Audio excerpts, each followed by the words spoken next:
Let's play a game. Let's play a lightning round game.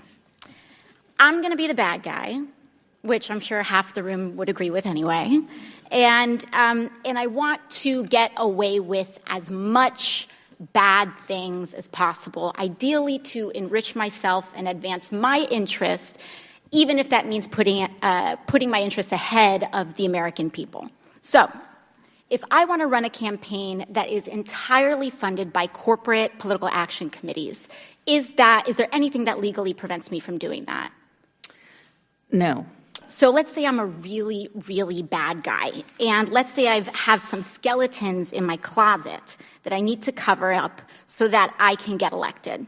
Mr. Smith, is it true that you wrote this article, this opinion piece for the Washington Post entitled, "These payments to women were unseemly, that doesn't mean they were illegal"?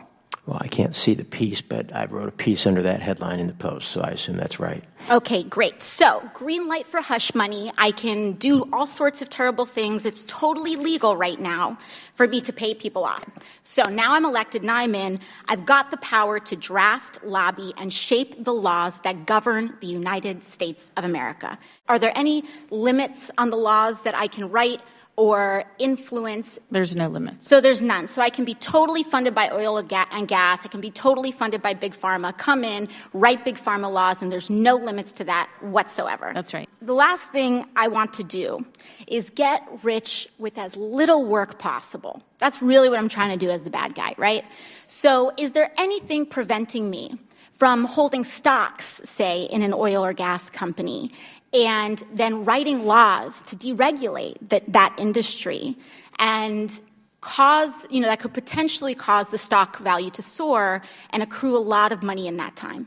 You could do that. So I could do that. I could do that now with the way our current laws are set up.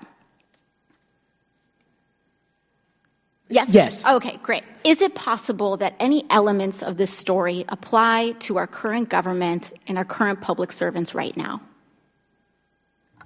Yes. Yes.